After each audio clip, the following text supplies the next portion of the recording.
Hello students, welcome to law excellence IAS academy. ఇవాళ మనం October 29వ తేదీకి సంబంధించి హిందూ పేపర్లో ఉన్నటువంటి ఇంపార్టెంట్ టాపిక్స్ చూద్దాం. అందులో ముఖ్యంగా ఇక్కడ చూడండి, లెబనాన్లో యుఎస్ ట్రూప్స్ మీద చేసినటువంటి అటాక్ని ఇటు ఇండియా, స్పెయిన్ రెండూ కూడా వ్యతిరేకించడం జరిగింది. అలాగే జస్టిస్ కేఎస్ పుట్టస్వామి కేస్, ఏదైతే రైట్ టు ప్రైవసీ అన్నటువంటి కాన్సెప్ట్ మనకు వచ్చిందో ఆధార్కి సంబంధించి, ఈయన మరణించడం జరిగింది అన్నటువంటి నేపథ్యంలో అసలు ఏంటి ఈ కేసు అన్నటువంటిది, రైట్ టు ప్రైవసీ ఏంటి, ఇవన్నీ చూద్దాం.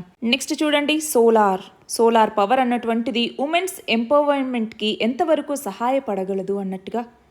అలాగే జుడిషియరీలో ఉమెన్ అండర్ రిప్రజెంటేషన్ ఉంది అన్నటువంటి ఆర్టికల్ ఇవ్వటం జరిగింది. సో ఆ నేపథ్యంలోనే నిజంగానే జుడిషియరీలో ఉమెన్ అండర్ రిప్రజెంటెడ్గా ఉన్నారా అన్నటువంటి చూద్దాం. అలాగే తమిళనాడు చూడండి, హీట్ వేవ్స్ని అంటే వడగాలుల్ని స్టేట్ స్పెసిఫిక్ డిజాస్టర్గా ప్రకటించడం జరిగింది. ఆ నేపథ్యంలో హీట్ వేవ్స్ అంటే ఏంటి, రీజన్స్ ఏంటి, స్టేట్ డిజాస్టర్స్కి సంబంధించి డిజాస్టర్ మేనేజ్మెంట్ ఎలా చేస్తారు, ఇవన్నీ చూద్దాం. నెక్స్ట్ చూడండి, ఇల్లీగల్ డిజిటల్ పేమెంట్ సర్వీసెస్కి అగెనెస్ట్గా సెంటర్ వార్నింగ్స్ ఇవ్వటం జరిగింది. ఆ నేపథ్యంలో ఇల్లీగల్ డిజిటల్ పేమెంట్స్ అంటే ఏంటి, ఎలా చేస్తారు, ఇది చూద్దాం. అలాగే హేమా ప్యానెల్ రిపోర్ట్కి సంబంధించి 26 ఎఫ్ఐఆర్లు ఫైల్ అయ్యాయి అన్నట్టుగా కేరళ హైకోర్టుకి చెప్పింది. ఈ నేపథ్యంలో అసలు హేమా ప్యానెల్ రిపోర్ట్ అంటే ఏంటి, ఇది దేనికి సంబంధించింది అన్నటువంటి చూద్దాం. చివరిగా చూడండి, ఫర్టిలైజర్ ఇంపోర్ట్స్కి సంబంధించి ఇండియా ఎలాంటి ఛాలెంజెస్ని ఫేస్ చేస్తోంది అన్నటువంటిది చూద్దాం. ఇవాల్టి మన ఫస్ట్ ఆర్టికల్ చూడండి, లెబనాన్లో యుఎన్ ట్రూప్స్ మీద చేసినటువంటి అటాక్స్కి సంబంధించి. సో దీనిని మనం ఇంటర్నేషనల్ రిలేషన్స్ అన్నటువంటి టాపిక్ కింద చదువుకుంటాం. అయితే రీసెంట్గా ఏమైంది, ఇజ్రాయెల్ అన్నటువంటిది లెబనాన్లో ఉన్నటువంటి యుఎన్ ట్రూప్స్, ఎవరైతే యుఎన్ పీస్ కీపింగ్ ట్రూప్స్ ఉన్నారో వాళ్ళ మీద దాడులు చేయటం జరిగింది. మరి దీనిని మన భారతదేశం అలాగే స్పెయిన్ కూడా వ్యతిరేకించింది. మరి స్పెయిన్ ఎందుకు వచ్చింది ఇక్కడ అంటే, స్పెయిన్ యొక్క ప్రభుత్వాధినేత అయినటువంటి పెడ్రో సాంచెజ్, ఈయన భారతదేశ పర్యటనకి రావటం జరిగింది. ఎందుకని అంటే, మన భారతదేశంలో C-295 మధ్య శ్రేణి రవాణా విమానాలకు సంబంధించి టాటా ఎయిర్ క్రాఫ్ట్ కాంప్లెక్స్ అన్నటువంటి దాన్ని 2 దేశాల ప్రతినిధులు కలిసి స్టార్ట్ చేయటం జరిగింది. మన ప్రధాని అలాగే స్పెయిన్కి సంబంధించినటువంటి ప్రధాని అయినటువంటి పెడ్రో సాంచెజ్, వీళ్ళిద్దరూ కలిసి దీన్ని స్టార్ట్ చేశారనమాట. ప్రపంచ అవసరాల కోసం మేక్ ఇన్ ఇండియా అన్నటువంటి లక్ష్యానికి ఇది చేయూతనిచ్చేలాగా మన దేశంలో మన ఎయిర్ ఫోర్స్కి సంబంధించి దాదాపు 18,000 వీడి భాగాలను చేయటానికి ఈ యొక్క కర్మాగారం అన్నటువంటిది వీలు కల్పిస్తుంది. అంతేకాదు ఎంఎస్ఎంఈస్ ఏవైతే ఉంటాయో ఈ ఎంఎస్ఎంఈలకి చాలా ఎంప్లాయ్మెంట్ని కలిగించడానికి, ఆదాయాన్ని ఇవ్వటానికి ఉంటుంది. అలాగే దేశంలోనూ అంతర్జాతీయ మార్కెట్ల కోసం పౌర విమానాల్ని తయారు చేయటంలో ఈ యొక్క ఫ్యాక్టరీ అన్నటువంటిది చాలా కీలక పాత్ర పోషిస్తుంది. ఆ నేపథ్యంలో దీని గురించి మాట్లాడారనమాట. అంతేకాదు 2 దేశాలు కూడా యూరప్ ఇండియా ట్రిపుల్ నెగోసియేషన్స్ ఏవైతే ఉన్నాయో, కాంప్రహెన్సివ్ ఫ్రీ ట్రేడ్ అగ్రిమెంట్ CFTAకి సంబంధించి, అలాగే ఇన్వెస్ట్మెంట్ ప్రొటెక్షన్ అగ్రిమెంట్కి సంబంధించి, జాగ్రఫికల్ ఇండికేషన్స్ అగ్రిమెంట్కి సంబంధించి, ఈ 3కి సంబంధించిన నెగోషియేషన్స్ని ముందుకు తీసుకెళ్తాము అన్నట్టుగా ఇక్కడ మాట్లాడారనమాట.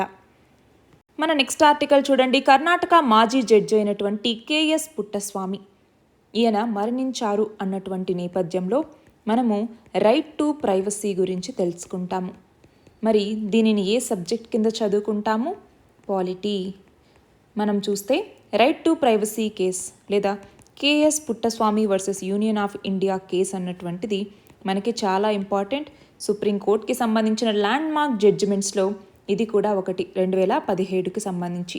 ఈ కేసులో సుప్రీంకోర్టు ఏమని చెప్పింది, right to life and personal Liberty, దీనికి సంబంధించినటువంటి ఆర్టికల్ ఏంటండి, right to life and personal Liberty.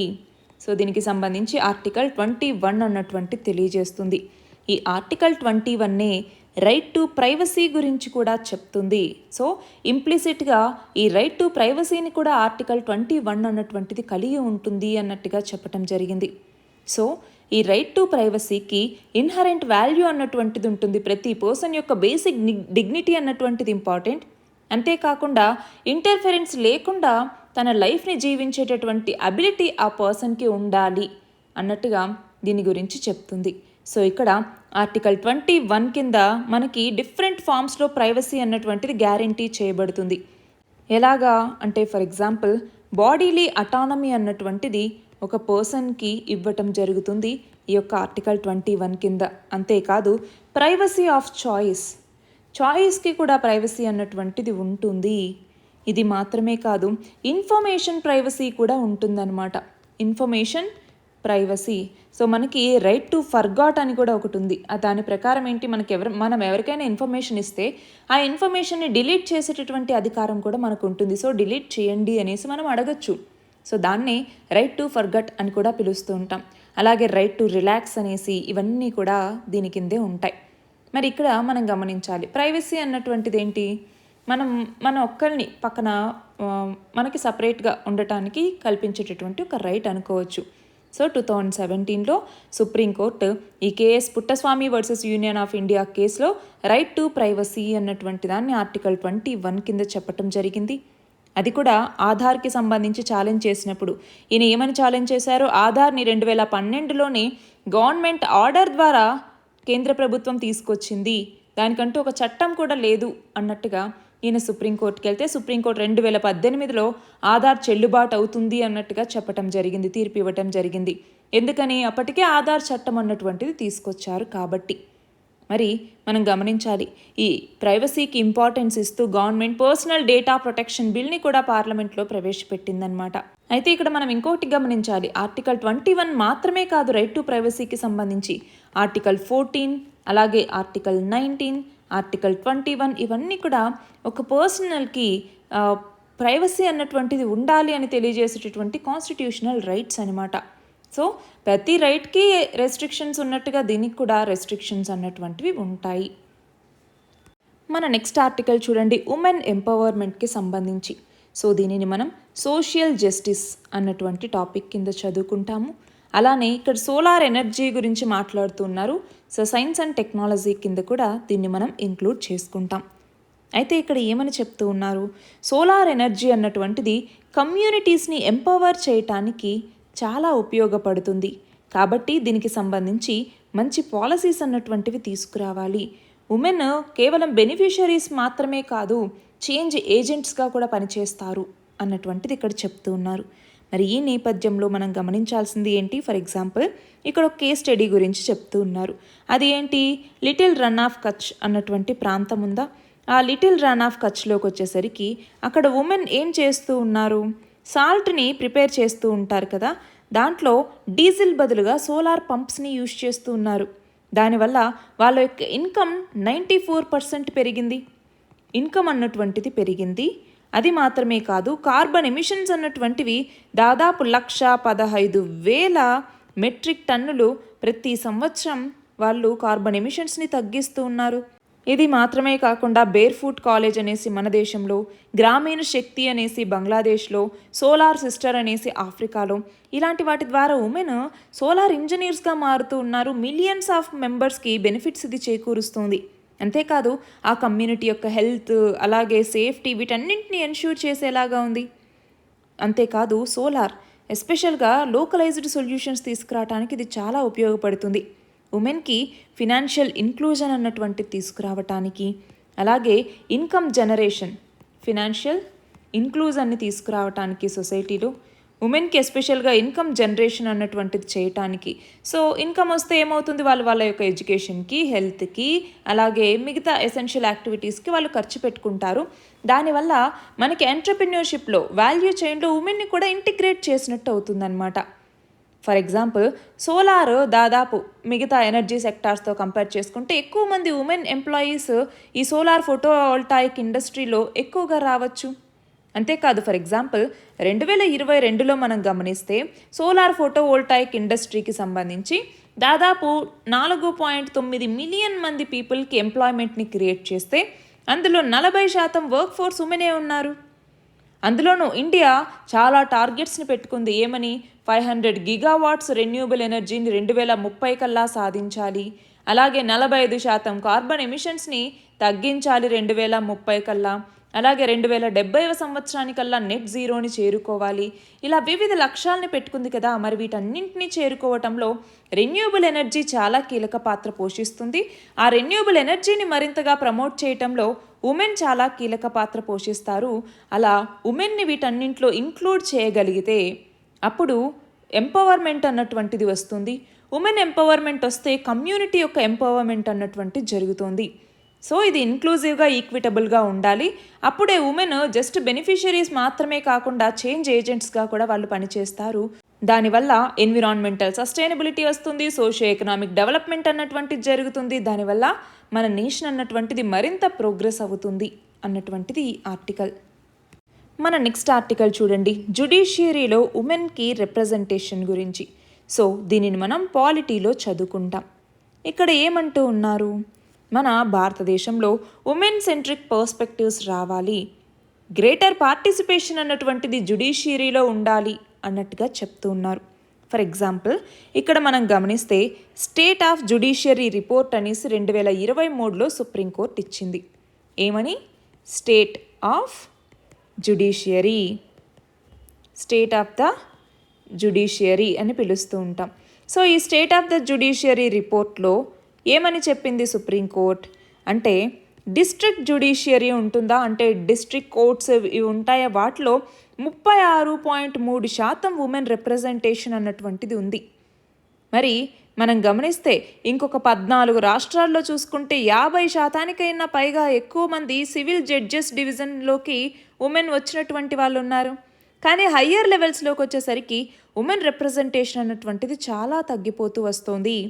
For example మనం గమనిస్తే హైకోర్ట్స్లో కేవలం 13.4% మంది జడ్జెసే ఉమెన్ ఉంటూ ఉన్నారనమాట. అదే సుప్రీంకోర్టుకు వచ్చేసరికి ఇది మరింత తగ్గింది. కేవలం 9.3% జడ్జెస్ మాత్రమే సుప్రీంకోర్టులో ఉమెన్ ఉన్నారు. మరి ఈ నేపథ్యంలో ఇటు హైకోర్ట్స్, డిస్ట్రిక్ట్ కోర్ట్స్, అలాగే సుప్రీంకోర్టు వీటిలో రిప్రజెంటేషన్ అన్నటువంటిది చాలా అనీవెన్గా ఉంది. ఇంకోవైపు స్టేట్స్కి సంబంధించి కూడా చూసుకుంటే ఫర్ ఎగ్జాంపుల్ బీహార్, ఛత్తీస్గఢ్, జార్ఖండ్, మేఘాలయ, ఒడిషా వీటిలోకి వచ్చేసరికి ఉమెన్ రిప్రజెంటేషన్ అన్నటువంటిది చాలా తక్కువగా ఉంది. జస్ట్ ఒక ఉమెన్ జడ్జ్ అన్నా లేకపోతే అసలు ఉమెన్ జడ్జి కూడా లేనటువంటి రాష్ట్రాలు చాలా ఉన్నాయి. మరి ఈ నేపథ్యంలో ఇప్పుడు ఉమెన్ యొక్క రిప్రజెంటేషన్ అన్నటువంటిది కావాలి. ఉమెన్ రిప్రజెంటేషన్ తక్కువగా ఉంటే అది ఒక విష వలయం లాంటిది, విషియస్ సైకిల్ అన్నట్టుగా ఇక్కడ చెప్తూ ఉన్నారనమాట. సో ఎప్పుడైనా ఉమెన్ ఎప్పుడు ఈ పొజిషన్స్ ఏవైనా ఉన్నప్పుడు వాటిలో ఎక్స్క్లూడ్ చేశారు అంటే దానివల్ల చాలా కన్సర్న్స్ అన్నటువంటివి వస్తాయి. అంటే ఇక్కడ మనం గమనించాలి, ఎంట్రీలో కావచ్చు, రిటెన్షన్లో కావచ్చు, ఉమెన్కి యాక్సెస్ అన్నటువంటిది చాలా కష్టతరమైంది. మరి ఆ నేపథ్యంలో చాలా రాష్ట్రాలు ఉమెన్ని ఇటు లోయర్ లెవెల్స్లోనూ లేదా డైరెక్ట్ రిక్రూట్మెంట్స్కి సంబంధించి చాలా వరకు వాళ్ళని తీసుకురావాలి అన్నట్టుగా స్టెప్స్ తీసుకొస్తూ ఉన్నా ఇంకా కొన్ని ఇబ్బందులు అన్నటువంటివి ఉన్నాయి. సో ఉమెన్ ఎలాగోలా ఈ సిస్టంలోకి రావడానికి మేనేజ్ చేసుకున్న వాళ్ళ కెరీర్ గ్రోత్ అన్నటువంటిది చాలా డిఫికల్ట్గా ఉంటుంది. సపోర్టివ్ ఎన్విరాన్మెంట్ ఉండట్లేదు, దాంతో డిస్కరేజ్మెంట్ అన్నటువంటిది అవుతుంది. కాబట్టి ఇప్పుడు ఉమెన్ జడ్జెస్ యొక్క రోల్ అన్నటువంటిది తగ్గుతుంది. హైకోర్ట్స్ ఇలా ముందుకెళ్లే కొద్దీ ఆ ఎలివేషన్లో ఆ ఎలిజిబిలిటీ అన్నటువంటిది కూడా కష్టతరం అవుతోంది. మరి ఇలాంటి నేపథ్యంలో ఉమెన్కి సంబంధించినటువంటి ఇష్యూస్ ఏవైతే ఉన్నాయో వాటిని రిజాల్వ్ చేయాలి. ఫర్ ఎగ్జాంపుల్ ఇప్పుడు పబ్లిక్ ప్రైవేట్ డివైడ్ అన్నటువంటిది పెరుగుతూ వస్తూ ఉన్నటువంటి నేపథ్యంలో ఇప్పుడు పబ్లిక్ స్పియర్లో ట్రెడిషనల్గా మెన్నే ఆక్యుపై చేస్తూ వస్తున్న చాలా ల్యాగ్ అన్నటువంటిది ఉంది ఉమెన్కి సంబంధించి. ఫర్ ఎగ్జాంపుల్ ఇప్పుడు ఉమెన్ పార్టిసిపేషన్ జ్యుడిషియరీలో ఎక్కువగా ఉంది అనుకోండి, అప్పుడు ఉమెన్ సెంట్రిక్ పర్స్పెక్టివ్స్ కూడా వస్తాయి. దానివల్ల కొన్ని స్పెసిఫిక్ ఇష్యూస్ ఏవైతే ఉంటాయో ఒక కెరీర్ గ్రోత్కి సంబంధించి కావచ్చు, ఫ్యూచర్కి సంబంధించి ఉమెన్కి సంబంధించిన ఇష్యూస్ కావచ్చు, వాటిని రిజాల్వ్ చేయడానికి ఇది మనకి బాగా ఉపయోగపడుతుంది. ఇది మాత్రమే కాదు, అడెక్వేట్ రిప్రజెంటేషన్ అన్నటువంటిది కూడా ఇప్పటికీ చాలా హైకోర్టుల్లో కానీ లోవర్ కోర్ట్స్లో కానీ ఉండట్లేదు. మరి ఇలాంటి నేపథ్యంలో ఫిమేల్ సెంట్రిక్గా మనకి డెవలప్మెంట్ అన్నటువంటిది ఉండాలి. ఉమెన్ని కూడా రికగ్నైజ్ చేసి ప్రియారిటైజ్ చేయాలి. వాళ్ళకి జ్యుడిషియరీలో కూడా మంచి సపోర్ట్ అన్నటువంటిది ఇవ్వాల్సిన అవసరం అన్నటువంటిది ఉంది. అలాంటప్పుడే వాళ్ళు ఉంటారు కాబట్టి వాళ్ళ ఎక్స్పీరియన్సెస్, ఉమెన్ యొక్క రియాలిటీస్ ఇవన్నీ కూడా వాళ్ళు పరిగణలోకి తీసుకుని ఉమెన్ యొక్క రిప్రజెంటేషన్ పెంచేలాగా చట్టాల్లో మార్పు తీసుకురావాల్సిన అవసరం ఉంది. అంతేకాదు ఇప్పుడు పాలసీ మేకింగ్లో చేంజెస్ తీసుకురావటం, ఇన్ఫ్రాస్ట్రక్చరల్ అమ్యూనిటీస్ అన్నటువంటివి ఇవ్వటం, జెండర్ సెన్సిటివ్ రిక్రూట్మెంట్ చేసుకోవటం, ట్రాన్స్ఫర్ పాలసీస్కి సంబంధించి వాళ్ళకి సరైనటువంటి ట్రైనింగ్, సపోర్ట్ ఇవన్నీ కూడా తీసుకురావాల్సిన అవసరం అన్నటువంటిది ఉంది. జ్యుడిషియరీలో ఇవన్నీ తీసుకొస్తేనే ఉమెన్ ఎంపవర్మెంట్ అన్నటువంటిది సాధ్యమవుతుంది అనేసి ఈ ఆర్టికల్. మన నెక్స్ట్ ఆర్టికల్ చూడండి, స్టేట్ స్పెసిఫిక్ డిజాస్టర్కి సంబంధించి.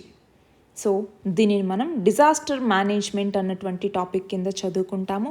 తమిళనాడు ఏం చేసింది, హీట్ వేవ్స్ని స్టేట్ స్పెసిఫిక్ డిజాస్టర్గా ప్రకటించడం జరిగింది. మరి ప్రీవియస్గా కనుక మనం చూస్తే ఈ ఇయర్ మార్చ్లో కేరళ ఏం చేసింది, హ్యూమన్ అనిమల్ కాన్ఫ్లిక్ట్ లేదా మ్యాన్ అనిమల్ కాన్ఫ్లిక్ట్ అన్నటువంటి దాన్ని స్టేట్ స్పెసిఫిక్ డిజాస్టర్గా ప్రకటించింది. అలా ప్రకటించినటువంటి మొదటి రాష్ట్రంగా కూడా కేరళ నిలిచింది. మళ్ళీ ఇప్పుడు తమిళనాడు ఏం చేస్తోంది, హీట్ వేవ్స్ని స్టేట్ స్పెసిఫిక్ డిజాస్టర్గా ప్రకటించడం జరిగింది. మరి ఈ నేపథ్యంలో అసలు స్టేట్ స్పెసిఫిక్ డిజాస్టర్ అంటే ఏంటి? మనకి డిజాస్టర్స్ అన్నటువంటివి ఏవైతే ఈ ministry of home affairs declare చేసినటువంటి డిజాస్టర్స్ లిస్ట్లో లేవో అలాంటి వాటిని స్టేట్ డిజాస్టర్స్గా ప్రకటించవచ్చు. సో దీనికి ఎస్డిఆర్ఎఫ్ నుంచి అంటే స్టేట్ డిజాస్టర్ రెస్పాన్స్ ఫండ్ నుంచి ఫండ్స్ అన్నటువంటివి ఇస్తారు. అందులో దాదాపు 10% ఫండ్స్ వరకు కూడా ఇమ్మీడియట్ రిలీఫ్ని విక్టిమ్స్కి ఇవ్వటానికి వాడుకోవచ్చు అనమాట. అయితే ఇప్పుడు స్టేట్ స్పెసిఫిక్ డిజాస్టర్గా ప్రకటించిన తర్వాత దానికి రెస్పాన్సిబుల్ అథారిటీ ఎవరు అంటే స్టేట్ డిజాస్టర్ మేనేజ్మెంట్ అథారిటీ అన్నటువంటిది as per disaster management act 2005 కింద. మరి దీని కింద మనం చూస్తే స్టేట్ లెవెల్లో దీనికి ఎక్స్ అఫీషియో చైర్మన్గా ఎవరు ఉంటారు, స్టేట్ డిజాస్టర్ మేనేజ్మెంట్ అథారిటీకి ఆ యొక్క చీఫ్ మినిస్టర్ ఉంటారు. అదే డిస్ట్రిక్ట్ లెవెల్లోకి వచ్చేసరికి ఆ డిస్ట్రిక్ట్ కలెక్టర్ ఎవరైతే ఉంటారో వాళ్ళు ఆ డిస్ట్రిక్ట్ డిజాస్టర్ మేనేజ్మెంట్ అథారిటీకి హెడ్గా ఉంటారనమాట. మరి పవర్స్ వచ్చేసరికి స్టేట్ డిజాస్టర్ మేనేజ్మెంట్ అథారిటీని మిగతా నామ్స్ ఏవైతే ఉంటాయో వాటన్నింటినీ ఓవర్ రైడ్ చేయడానికి యాక్షన్స్ తీసుకోవచ్చు. For example wildlife protection act వీటికి సంబంధించి అనమాట. అయితే డిజాస్టర్ మేనేజ్మెంట్ యాక్ట్కి సంబంధించి important, for example state specific డిజాస్టర్స్కి సంబంధించి చూసుకుంటే కేరళ ఏం చేసింది, మ్యాన్ అనిమల్ కాన్ఫ్లిక్ట్ని ప్రకటించింది, కోస్టల్ ఎరోజన్ని, అలాగే స్ట్రాంగ్ విండ్ని, heat waves, sunburn, sun stroke ఇలాంటి వాటిని కేరళ ఈ స్టేట్ స్పెసిఫిక్ డిజాస్టర్స్గా ప్రకటించింది. ఒడిషా ఏమో స్నేక్ బైట్ని స్టేట్ స్పెసిఫిక్ డిజాస్టర్గా ప్రకటించింది.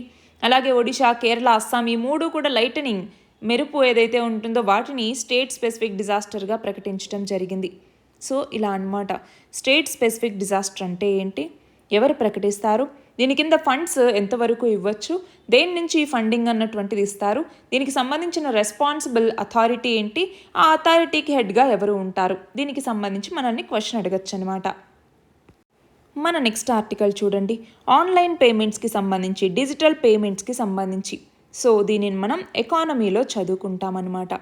ఏమైంది ఇక్కడ, మనీ లాండరింగ్కి డిజిటల్ పేమెంట్ గేట్వేస్ని యూజ్ చేస్తూ ఉన్నారు ట్రాన్స్నేషనల్ గ్యాంగ్స్ అన్నటువంటివి. అంటే సైబర్ క్రిమినల్స్ వీళ్ళు మనీ లాండరింగ్ సర్వీసెస్కి బల్క్ పేమెంట్ ఫెసిలిటీస్లో ఎక్స్ప్లాయిట్ చేస్తూ ఉన్నారు బ్యాంక్స్ నుంచి అన్నట్టుగా చెప్పడం జరిగింది.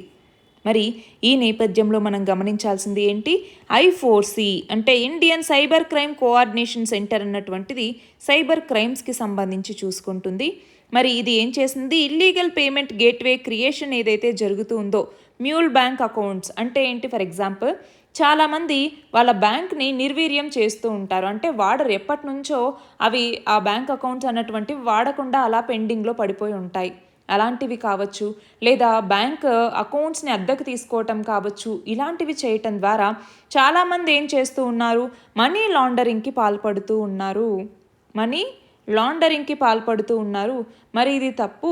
ఒకవేళ మీ అకౌంట్స్ అన్నటువంటివి అలా వాడకుండా పక్కన పడేసినా, లేదు అంటే ఎవరికైనా అద్దెకి ఇచ్చినా మీ మీద కేసులు అన్నటువంటివి వస్తాయి. కాబట్టి మీరు జాగ్రత్తగా ఉండాల్సిన అవసరం ఉంది అన్నట్టుగా ఇక్కడ హెచ్చరించడం జరిగింది.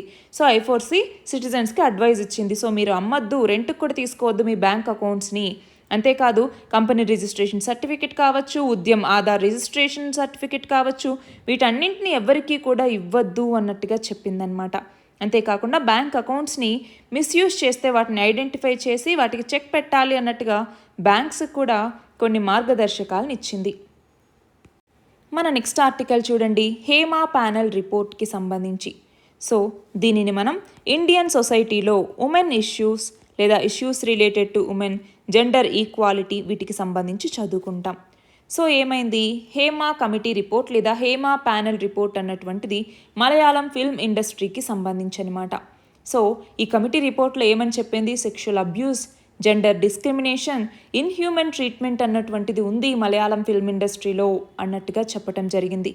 ఆ నేపథ్యంలో కీ ఇష్యూస్ ఏమేమి హైలైట్ చేశారు అన్నటువంటిది చూస్తే, ఒకటి ఫిజికల్ అడ్వాన్సెస్ అన్నటువంటివి అసలు వర్క్ ఇంకా జరగక ముందే ఇలాంటివి జరుగుతూ ఉన్నాయి.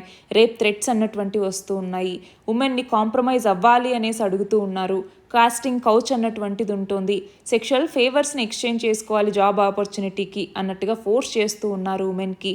దాంతో చాలామంది ఎమోషనల్ ట్రామాకి గురవుతూ ఉన్నారు. అంతేకాకుండా ఎంప్లాయ్మెంట్ కలిగించాలి అంటే కనుక యాక్టింగ్ రోల్స్ అంటే ఎంటర్టైన్మెంట్ ఇండస్ట్రీకి సంబంధించి సో ఆ జాబ్ అప్లికెంట్స్ ఎవరైతే ఉంటారో వాళ్ళు సెక్షువల్ ఫేవర్స్ని ఇవ్వాలి అన్నట్టుగా అడుగుతూ ఉండటం, ఫిల్మ్ సెట్లో సేఫ్టీ అన్నటువంటిది లేకపోవటం, అలాగే క్రిమినల్ ఇన్ఫ్లుయెన్స్ అన్నటువంటిది చేస్తూ ఉండటం, కొన్ని చోట్ల ఇండస్ట్రీ మెన్తో డామినేట్ అయిపోతూ ఉండటం, లేదా లిక్కర్ డ్రగ్స్ యొక్క ఇన్ఫ్లుయెన్స్ అన్నటువంటిది ఉంటూ ఉండటం, అలాగే ఫిమేల్ ఆర్టిస్ట్కి సంబంధించి ఊరికే హోటల్ డోర్స్ని నాక్ చేస్తూ ఉండటం, ఇబ్బందులు పెట్టడం, సైబర్ ఇష్యూస్ అన్నటువంటివి ఇలాంటివన్నీ జరుగుతూ ఉన్నాయి. అంతేకాకుండా ఇప్పుడు ఎవరైనా ఇండియన్ పీనల్ కోడ్ కావచ్చు, లేదంటే sexual harassment of working women place act 2013లో తీసుకొచ్చారు. ఆ చట్టం ప్రకారం ఎవరైనా కూడా ఇలాంటి క్రైమ్స్ని తీసుకురావాలి అన్నా కూడా వాళ్ళు భయపడుతూ ఉన్నారు. అఫీషియల్ కంప్లైంట్ని లాడ్జ్ చేయాలి అంటే దానివల్ల వాళ్ళ యొక్క స్టిగ్మాలోకి పడిపోయారు. అంటే పబ్లిక్ ఫిగర్స్ మీద సెక్షువల్ హరాస్మెంట్ కేసు పెడితే ఎలా ఉంటుందో ఏంటో అన్నటువంటి ఈ భయంలో ఉన్నారు. ఆన్లైన్ హరాస్మెంట్ అన్నటువంటిది వాళ్ళ పట్ల జరుగుతోంది. సైబర్ బులియింగ్, డిఫమేషన్ అన్నటువంటిది, వాళ్ళకి సరైనటువంటి ఫెసిలిటీస్ ఉండవు, టాయిలెట్ ఫెసిలిటీస్ సరిగ్గా ఉండవు. ఎస్పెషల్లీ అవుట్డోర్ లొకేషన్స్లో అయితే సరిగ్గా డ్రింకింగ్ వాటర్ అన్నటువంటిది అందదు. అలాగే మెన్స్ట్రుయేషన్ సైకిల్లో ఉన్నప్పుడు ఇంకా వాళ్ళ సిచ్యువేషన్ అన్నటువంటిది వర్సన్ అయిపోతుంది. వాళ్ళ వర్కింగ్ కండిషన్స్ అన్నటువంటివి కూడా ఇన్హ్యూమన్గా ఉన్నాయి. మినిమం రెమ్యూనరేషన్ అన్నటువంటిది కూడా వాళ్ళకి ఉండట్లేదు. అందులోనూ జూనియర్ ఆర్టిస్టులు కొంతమంది అయితే ఇంకా స్లేవ్స్ కన్నా ఇంకా వర్స్ట్గా వాళ్ళని ట్రీట్ చేస్తూ ఉన్నారు. దాదాపు 19 గంటల వరకు కూడా వాళ్ళకి వర్క్ అన్నటువంటిది కంటిన్యూస్గా ఉంటుంది అనేసి ఇలా చాలా ఎక్స్ప్లాయిటేషన్ ఉంది మలయాళం ఫిల్మ్ ఇండస్ట్రీలో అన్నట్టుగా హేమా ప్యానెల్ కమిటీ రిపోర్ట్ ఇచ్చింది. మరి ఆ నేపథ్యంలో కేరళ హైకోర్టు ఏమని చెప్పింది, ఎన్ని ఈ ప్యానెల్ రిపోర్ట్ని బేస్ చేసుకుని కేసెస్ అన్నటువంటివి నమోదయ్యాయి అని అడిగితే, ఇదిగో ఇప్పటిదాకా 26 ఎఫ్ఐఆర్స్ అన్నటువంటివి దీనికి సంబంధించి రిజిస్టర్ అయ్యాయి. అందులో ఆ అక్యూజ్డ్కి సంబంధించి నేమ్స్ మెన్షన్ చేసింది మాత్రం కేవలం 8 కేసుల్లోనే అన్నట్టుగా చెప్పడం జరిగింది. మన లాస్ట్ ఆర్టికల్ చూడండి, ఫర్టిలైజర్ ఇంపోర్ట్స్కి సంబంధించి. సో దీనిని మనం ఎకానమీలో చదువుకుంటాము. అయితే ఫర్టిలైజర్ ఇంపోర్ట్స్కి సంబంధించి ఇండియాకు ఉన్నటువంటి ఛాలెంజెస్ ఏంటి అన్నట్టుగా ఇక్కడ చెప్తూ ఉన్నారు. సో ఏమున్నాయి, ఫర్ ఎగ్జాంపుల్ ఫర్టిలైజర్స్ అంటే మనకి డిఏపి, డై అమ్మోనియం ఫాస్ఫేట్ కావచ్చు. అలాగే మనకి ఎన్పీకే అంటే ఏంటి, నైట్రోజన్, ఫాస్ఫరస్ అండ్ పొటాషియం. ఇలాంటివన్నీ కూడా మనము ఎక్కువగా అగ్రికల్చర్లో వాడుతూ ఉంటాము, అవునా?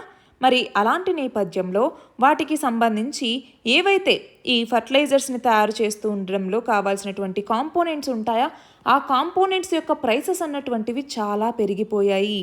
ఇటు ఉక్రెయిన్ వార్ కావచ్చు, ఇటు ఇజ్రాయెల్ గాజా వార్ కావచ్చు, ఈ నేపథ్యంలో అన్నమాట. మరి అలాంటి నేపథ్యంలో ఇప్పుడు మనం చూస్తే కెమికల్స్, ఫర్టిలైజర్స్కి సంబంధించి మనకి జిఎస్టీ అన్నటువంటిది, ఇంపోర్ట్ డ్యూటీ అన్నటువంటిది ఇలాంటివి ఉండటం వల్ల, అలాగే మన భారతదేశంలో ఫర్టిలైజర్స్ యొక్క ప్రొడక్షన్ అన్నటువంటిది తక్కువగా ఉంటుంది, కానీ వాటి యొక్క డిమాండ్ అన్నటువంటిది అధికంగా ఉంటుంది. సో సప్లైలో మరియు డిమాండ్లో చాలా గ్యాప్స్ అన్నటువంటివి వస్తూ ఉన్నాయి. ఆ నేపథ్యంలోనే మనము ఇంపోర్ట్స్ అన్నటువంటివి చేసుకుంటూ ఉన్నాము.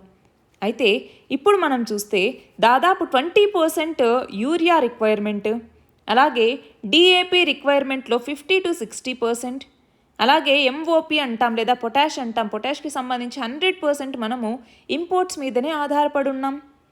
మరి అలాంటి నేపథ్యంలో మన భారతదేశంలో ఈ కెమికల్ ఫర్టిలైజర్స్ యొక్క కన్జంప్షన్ అన్నటువంటిది చాలా పెరుగుతూ వస్తుంది, కానీ మన దగ్గర ప్రొడక్షన్ అన్నటువంటి తక్కువగా ఉంటుంది.